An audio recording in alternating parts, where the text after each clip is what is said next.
Assalamualaikum warahmatullahi wabarakatuh. Saya Devanukan Sahukama dari kelas 11 MIPA 4, nomor presensi 8, akan melaksanakan ulangan mata pelajaran Pendidikan Pancasila dan Kewarganegaraan secara lisan melalui video.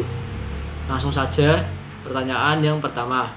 Pengertian demokrasi menurut Abraham Lincoln, yaitu suatu sistem pemerintahan dari rakyat, oleh rakyat, dan untuk rakyat. Pertanyaan yang kedua, demokrasi dilihat dari 3 sudut pandang, yaitu yang pertama, demokrasi berdasarkan kehendak rakyat. Dibedakan menjadi 2. Yang pertama, demokrasi langsung.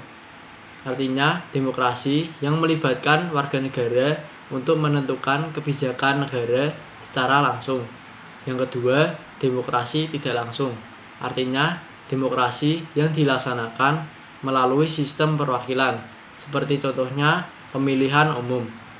Sudut pandang yang kedua yaitu demokrasi berdasarkan tujuannya. Dibedakan menjadi 3. Yang pertama, demokrasi formal, yaitu demokrasi yang menjunjung tinggi persamaan dalam bidang politik. Yang kedua, demokrasi material, yaitu demokrasi yang menitikberatkan dalam upaya menghilangkan perbedaan di bidang ekonomi dan persamaan di bidang politik.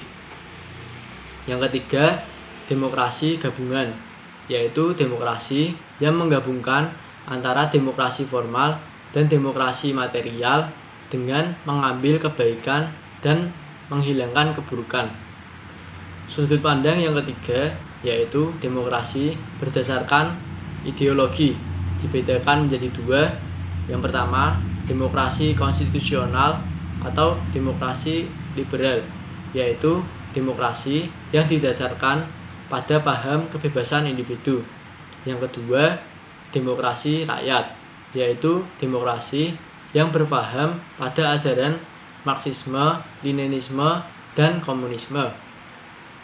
Pertanyaan yang ketiga, prinsip-prinsip demokrasi antara lain, yang pertama, menyelesaikan perselisihan dengan damai dan secara kelembagaan.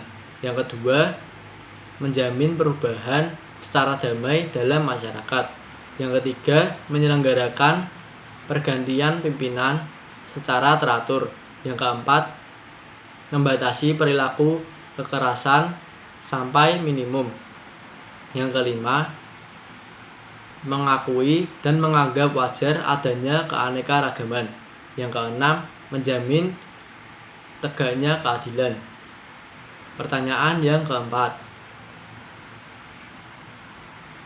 indikator suatu negara dapat dikatakan menjadi negara demokrasi menurut Avan Gofar ialah yang pertama, adanya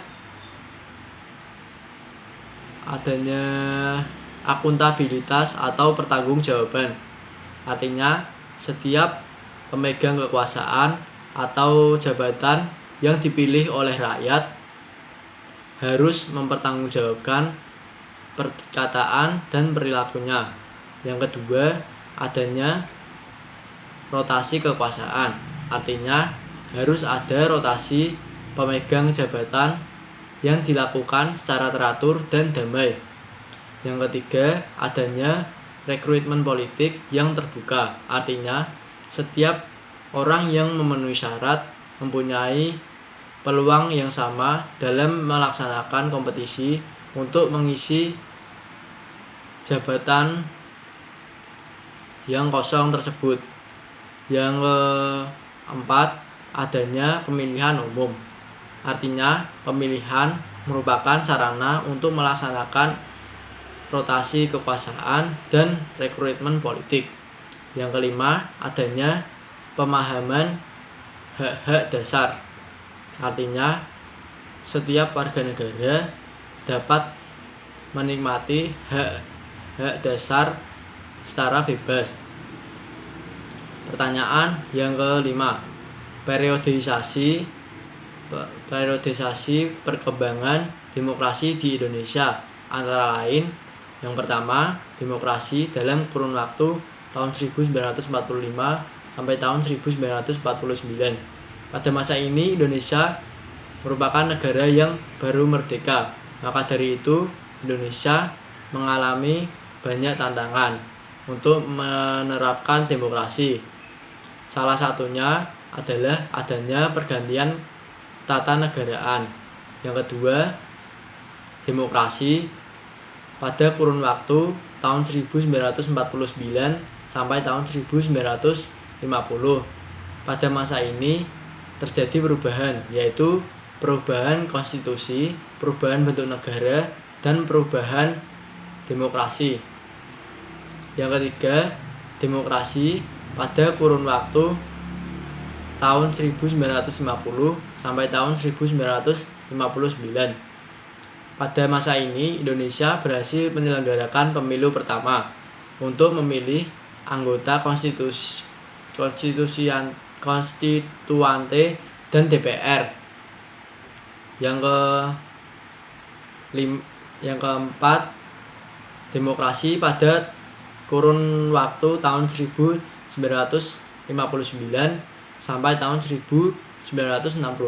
Pada masa ini keamanan serta ekonomi semakin memburuk serta diperparah dengan adanya pemberontakan G30 SPKI, dan Indonesia kembali memperlakukan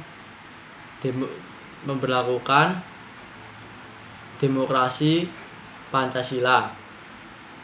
Yang kelima, demokrasi pada kurun waktu tahun 1966 sampai tahun 1998. Pada masa ini muncul gerakan reformasi yang ditandai dengan runtuhnya Orde Baru pada tanggal 21 Mei tahun 1998. Yang keenam, demokrasi pada kurun waktu tahun 1998 sampai sekarang. Gerakan reformasi merupakan gerakan pengaturan ulang hal-hal menyimpang dan mengembalikannya sesuai yang dicita-citakan rakyat. Sekian dari saya, bila ada kesalahan mohon maaf. Wabillahi taufik wal hidayah. Wassalamualaikum warahmatullahi wabarakatuh.